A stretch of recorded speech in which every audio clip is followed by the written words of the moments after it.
What is up? It's your boy Johnny Shreve, IFBB Pro, Mr. Tell Like It Is. Look, before you enter the realm of bodybuilding, whether you're competing, it's your hobby, or you're doing some kind of body transformation, or you're continuing your journey, establish a well-rooted foundation of self-love, acceptance, awareness, and have a purpose, a reason as to why you're doing this in the first place. Guys, unfortunately in the industry, it's like largely because of social media within this industry, it's exacerbated the symptoms of mental health, mostly due to the value heavily placed on your appearance more so than your actual health. So I put it like this: when I played football, when I first started playing football, you had to sign a waiver, and the waiver was basically like a caution. It was a paper that would tell you that here are the things that could possibly happen playing this sport of football: serious injury, even death, paralyzed, paralysis. I've never seen those things on there. Then at the end of that, you basically agree and sign that moving forward, you know that these are things that can possibly happen. So if they ever do, you are fairly warned. So this is a fair warning that if you are not well rooted in self-love, self-acceptance, self-awareness, and have a purpose, that these are some things you need to be cautious of that could possibly happen. Number one, when it comes to stress, right? Stress and pressure, bodybuilding is, just because of its competitive nature, or just even putting the pressure on yourself to reaching a transformation. There's literally studies that like 40% of women and men who compete have higher stress in their life. Partially, obviously, most of the fact that there is a show that has happened and you need to be prepared for it, and then the pressure they put on themselves as to like that time frame. And when it comes to those people who are doing like just regular body transformations, there's that part of that stress level that is increased. There's body dysmorphia. That's one of the obvious ones that are out there. If you are not well grounded and rooted with self-love, acceptance, awareness, body dysmorphia is a thing that's very prevalent in this industry. What is body dysmorphia or muscle dysmorphia? Basically, put it this way, I dealt with it for sure before. Now, it wasn't as extreme as other cases, but I can give you an example. And using myself, I have one arm. My right arm is smaller than my left arm. For me, I'm aware of that. Some of you guys may not see it. Some of you guys do. If you look hard enough, you can probably see it. Even though more now is probably more obvious. For me, I understand that I have one arm that's smaller than the other. Someone with an extreme case of body dysmorphia will do all the extreme things to hopefully make this arm balance with the other, and in that still be disappointed in how they look. And you could be looking at me being like, what are you talking about, Johnny? Your arm is not much bigger or smaller, whatever. And I could be like, oh my God, and it affects my life in a negative way. Now, I've had body dysmorphia for sure, where I've been like, that guy's bigger than me, and they're nowhere even near close to bigger than me. I remember at one point that I would see somebody in a different class, in a smaller weight class, and be like, man, that guy looks huge, way bigger than I am, right? It's not really understanding or being, accepting who you are, or even being aware of who you are. A lot of people don't see you the way you see them. A lot of people don't see you the way they see you. So when it comes to that, like, honestly, like, body dysmorphia is a very, very common problem in the industry. When I say industry, I'm talking about everything in fitness, right? 25% of males, 20% of females show high signs of consistent body dysmorphia, right? Excessive working out, doing excessive things to, combat those things, overusing steroids or overusing any type of enhancement or aid. I've seen a lot of people doing, using a lot of water pills because they're trying to get to their body transformation, and they're doing excessive things because they don't feel like they're good enough or they're doing good enough. And someone from the outside is like, are you kidding me? That you look amazing.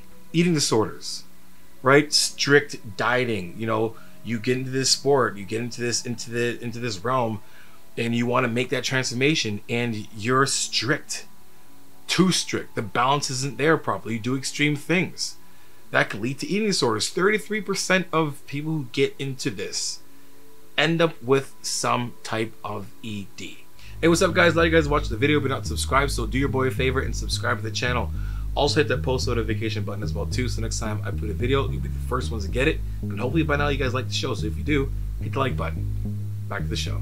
Understand that if you are not aware of what you're doing, you know, balancing your proper nutrition, if you're just going in this thing just full steam ahead, not thinking, I dealt with bulimia. 2 years I dealt with bulimia, and it was dieting extremely hard and putting a lot of pressure, making sure, and then all of a sudden when I cave, I overeat, and all of a sudden I need to, you know, shame comes in and I need to fix the situation, so I'm gonna purge. You know, I would never have thought in my entire life. This happened earlier, like I was 2014, 15, right? That is almost 10 years ago. In my 30s, if someone would have told me when I was in my 20s, hey, you're gonna have IED one day, I'd be like, yeah, right, I have no problem with food. Zero. No one told me. Getting into the sport, nobody told me that was a possibility until it actually happened. So we need to talk about these things. Depression, anxiety, those are things that you can definitely develop, right? Intense dedication to the cause, to the goal, right? There is a massive feeling of inadequacy in this industry. Even the person that's not even competing, this is the person that's doing a regular body transformation, it's feeling not good enough. You're not doing, you can always do more. Chasing perfection that you're never ever going to reach.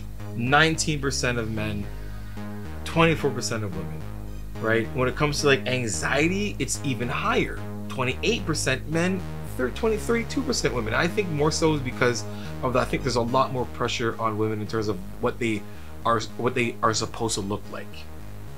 There's way too much pressure on that. And within that, there's also people within the industry that make it even harder for people to have a proper understanding of, you know, what they're supposed to look like. There's so much pressure that's there. Self-isolation, right? I am a social butterfly, whatever, man. I am. I can tell you it wasn't until 2017 that I said F it, and I'm like, I'm just gonna enjoy my life and have fun instead of isolating myself.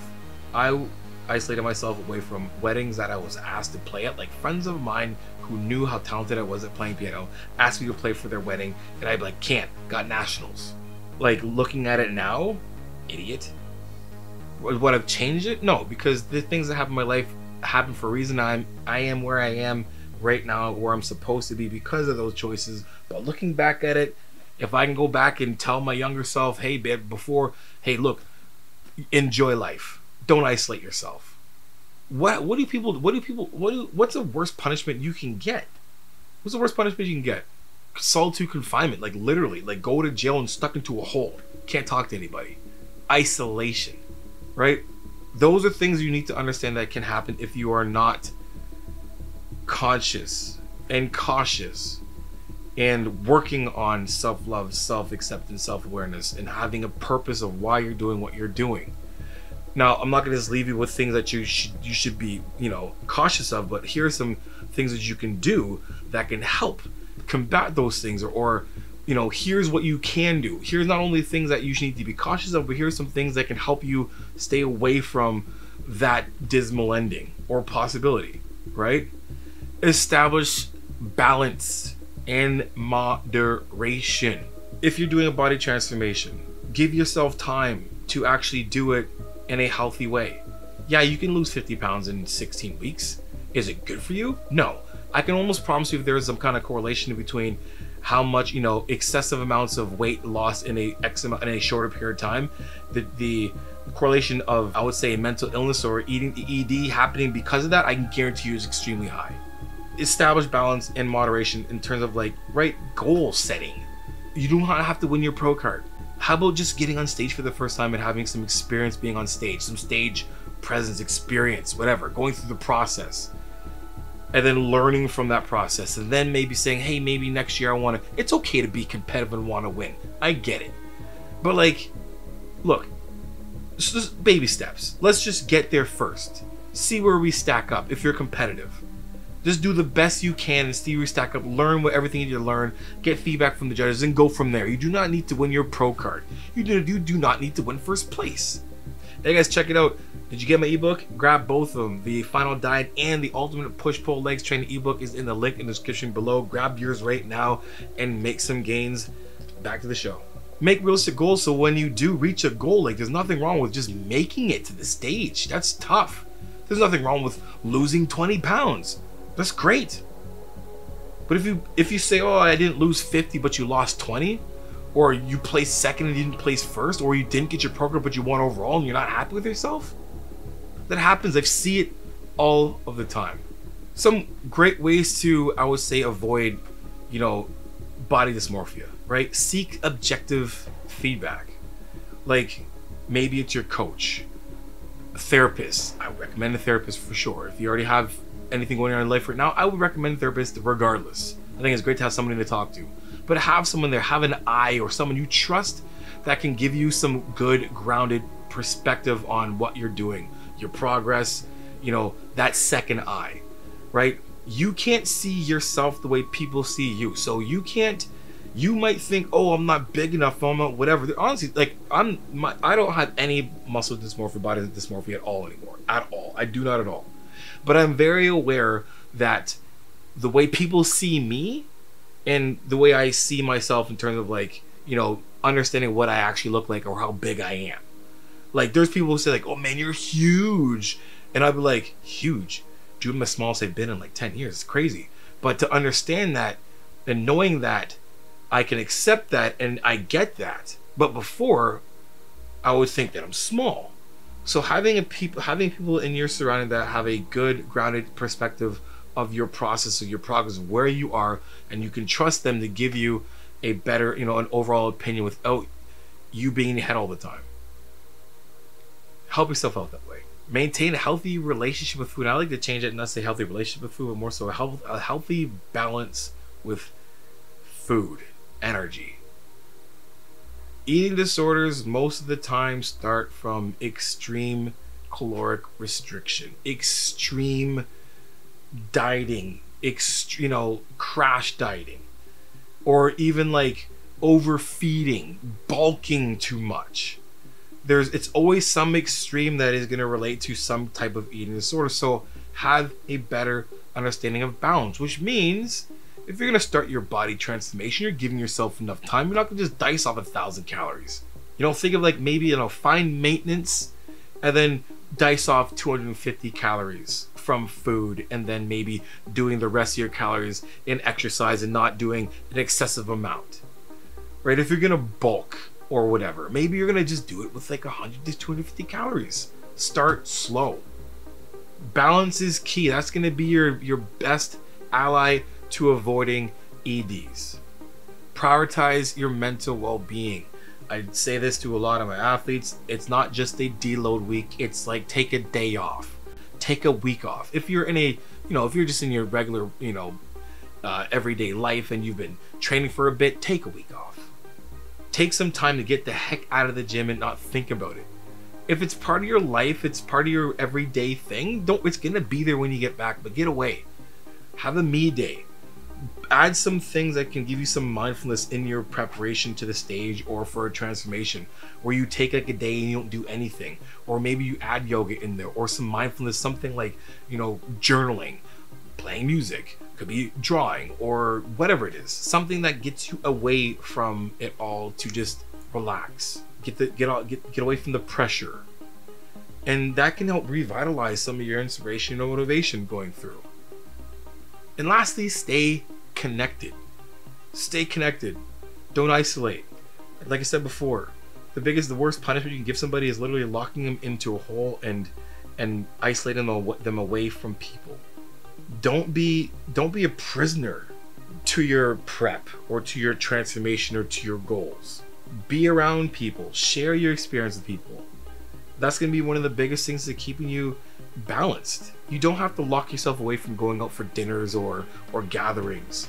Just be a little bit more, be more prepared. You don't have to eat what your friends eat when they go to dinner, but you can bring your own food if it's at a barbecue or somewhere or whatever.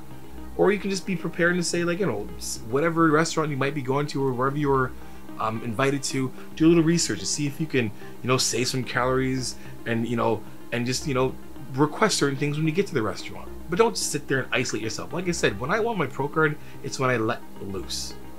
It's when I said, let me just enjoy life. And the amount of harmony that is included into your journey is just gonna add to the results in the end. Guys, bodybuilding is, it's like, honestly, like, I love bodybuilding. I love bodybuilding. I loved it. And I still do. And it's an incredible journey. But like, honestly, when it comes down to it, it can also bring a lot of serious mental health challenges. Lots, if you are not grounded in self-love, self-acceptance, self-awareness, and then having a purpose as to why you're doing this in the first place. You know, it's crucial to recognize that you're not alone in this. And facing these issues and seeking help is a sign of strength, not weakness. Know that. It takes courage to say, I need help. It takes courage. Understand that. Guys, I hope this video touched some of you guys, or, you know, can help someone, whoever's watching this. But let's be open in the comment section below. Let's talk about this. Let's be strong. Let's, you know, pick each other up. Iron sharpens iron. And if you guys some more videos like this, let me know in the comment section below. And guys, binge watch my videos. Until next time, you guys know how it is. Iron sharpens iron. Progressive overload your life. In the meantime, keep dream chasing. Peace.